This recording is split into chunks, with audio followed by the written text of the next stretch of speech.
Good evening, you're watching AWANI Tonight with me, Farhana Sheikh. A 34-year-old teacher, Istiqomah Ahmad Rozi, has been identified as the victim whose headless body was discovered in Alugajah, Melaka in December. Police confirmed her identity through a DNA test, which matched samples from her mother with the torso found in a dumpster. 2 suspects have been arrested in connection with the case. Istiqomah was reported missing in Kota Masai, Johor on December 27th last year. Her torso was found without a head, legs and hands in a dumpster in a drain along the Alugajah Tampin Trunk Road on December 31st.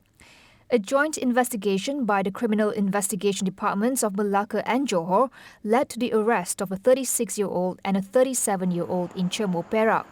The couple was remanded for 7 days starting August 6th to assist with the investigation. The remand for the male suspect, believed to be her business partner, has been extended for another 7 days until August 19th. Interrogation of the suspects resulted in the discovery of additional body parts, including finger bones and the head, about 6 kilometers from the original site where the body was found. Police are still searching for the remaining parts of Istiqomah's body. Datuk Seri Anwar Ibrahim has denied that the government will be carrying out a cabinet reshuffle soon. The Prime Minister said he was unaware of it and was only informed of the rumour earlier today. Itulah baru saya diberitahu. Macam mana saya tak dengar? Ya, siapa yang nak tolong reshuffle? Adakah mungkin ada... Tak, siapa yang nak tolong reshuffle? Saya tak dengar. No, serious. I have not heard. To see the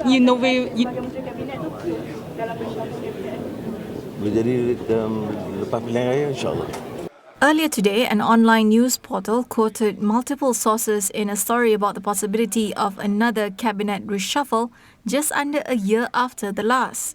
According to a PKR insider quoted in the story, a minister from the party will either be reassigned to a different ministry or drop from the cabinet entirely due to performance issues. As the Paris Olympic Games come to a close, Prime Minister Datuk Seri Anwar Ibrahim encourages Malaysians not to be discouraged by the results and extends his gratitude to the national athletes for their dedication and hard work. He says the government is coming up with new plans to improve the country's sports performance. Kita harus terima baik keputusan dengan harapan insya-Allah untuk masa depan kita akan siapkan beberapa kerangka baru untuk meningkatkan prestasi sukan dan olahraga dalam negara.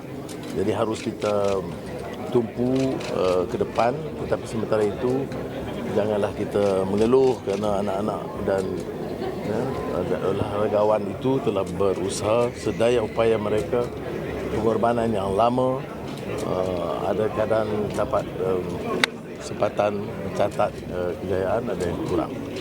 Meanwhile, Youth and Sports Minister Hannah Yeoh said one of her key priorities as minister is to empower former athletes by placing them in key positions within the nation's sports bodies.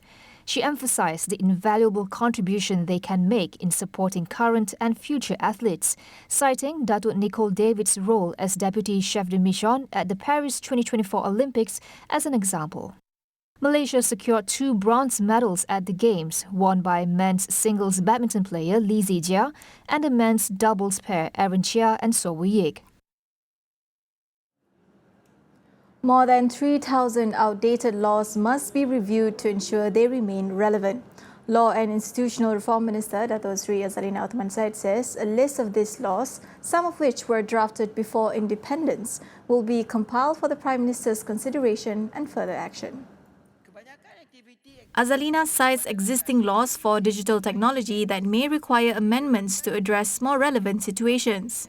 She said a cabinet paper listing these outdated laws and a special cabinet committee to review them may be required. She emphasized that the review should engage various stakeholders, including the Attorney General's chambers, the judiciary and law faculties of universities, with the expertise to evaluate the legislation. Malaysians in Russia's Kursk region are advised to remain vigilant and follow instructions and advisories issued by the Malaysian Embassy in Moscow.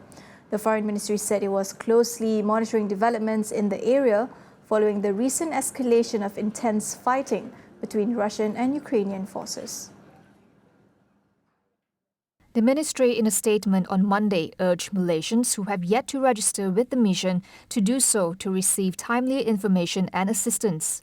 Russian authorities rushed to evacuate residents and imposed a state of emergency in 3 border regions on Saturday. Fighting began on August 5th after Kiev deployed thousands of troops to the operation that caught Russia off guard. The conflict has resulted in significant casualties and damage, with Russia's state news agency reporting more than 76,000 people evacuated as of Saturday.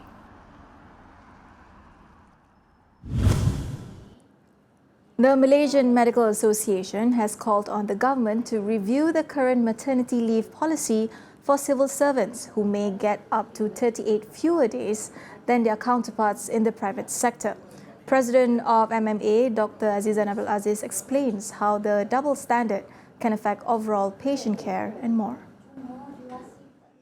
Currently, civil servants receive 60 to 90 days of maternity leave, while the amended Employment Act 1955 mandates 98 days of maternity leave for private sector employees. This double standard, one thing, people will say, okay, then we'll just move on to go to the private sector to get this benefit.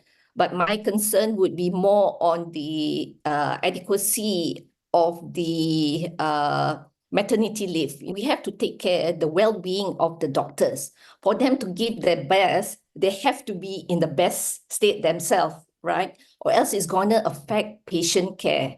So when a mom is not fully recovered from her maternity, from her childbirth, going through the childbirth, then she is not at her best. And then, her mentalism is not best. She is tired. She's easily stressed. And all that will definitely affect the quality of patient care that the new mom would give to the patient.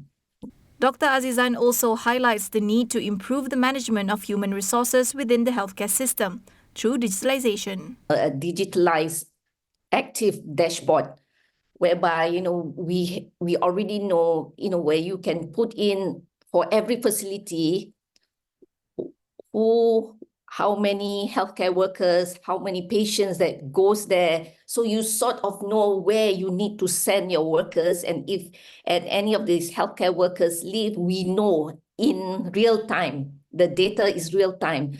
So everything is, you would know actually the number of healthcare workers that you need at every facilities, the patient load and everything. So you would know already is a data driven, not like a certain facility might have 6 months, not enough doctor, and still no doctor is being sent there. Then when issues like that, suddenly everybody is like getting pregnant around the same time, then suddenly it's just being highlighted, don't tell me they didn't know the staff are going to deliver when, that doesn't make sense to me, right? We'll go for a quick break. Stay tuned for more.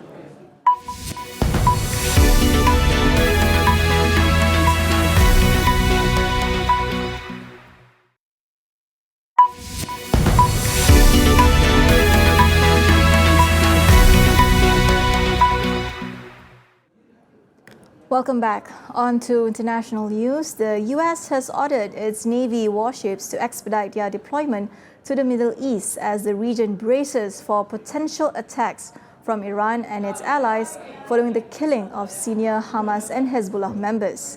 The US Secretary of Defense Lloyd Austin said USS Abraham Lincoln aircraft carrier was already heading to the area and would sail there more quickly.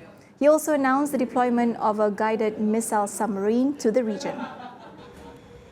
The USS Georgia, a nuclear-powered submarine, was already in the Mediterranean Sea in July, according to US military posts on social media. But it is rare for the US to publicly announce the deployment of a submarine.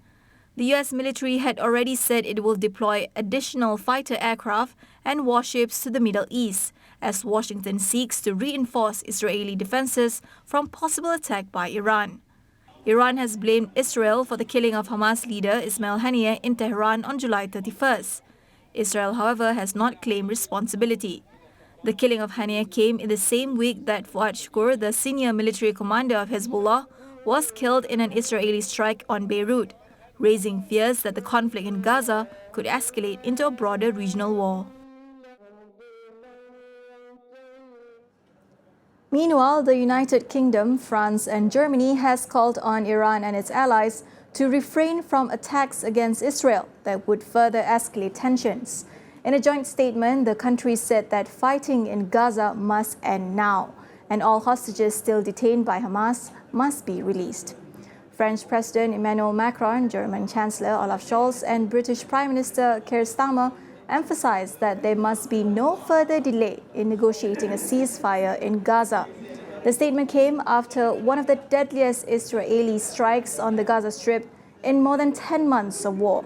Last week, international mediators from Qatar, Egypt, and the US urged Israel and Hamas to attend negotiations on a ceasefire and hostage release deal on August 15th. But Hamas told mediators to implement a ceasefire plan proposed by US President Joe Biden in May, rather than pursuing further talks. The proposal, which Hamas previously agreed to and Israel rejected, also ensures the release of Israeli captives in Gaza, as well as an unspecified number of Palestinians held in Israel jails.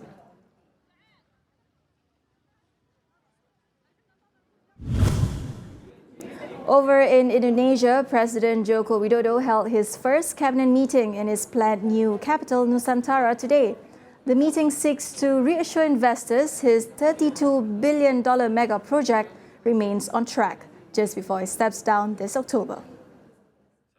Almost all 34 cabinet ministers attended Monday's meeting, including Defence Minister and President-elect Prabowo Subianto, who will be inaugurated on October 20th. Widodo, more popularly known as Jokowi, told his ministers the new capital was strategic and would promote equal development across Indonesia. The country's population and economic activity has long been dominated by the island of Java, which accounts for 58% of GDP.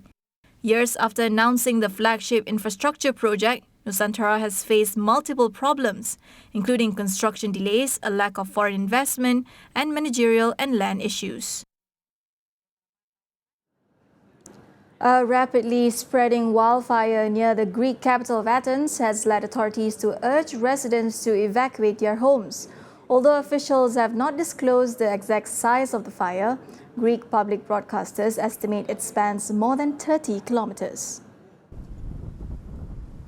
The fast-moving blaze has forced evacuations in homes, hospitals, and at least 11 towns and villages.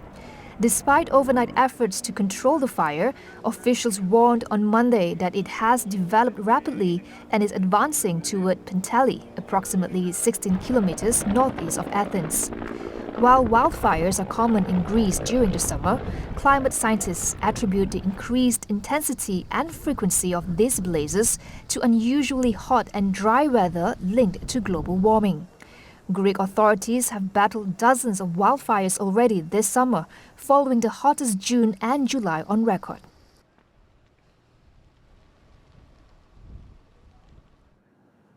That wraps up AWANI Tonight. I'm Fanashe. Thank you for watching.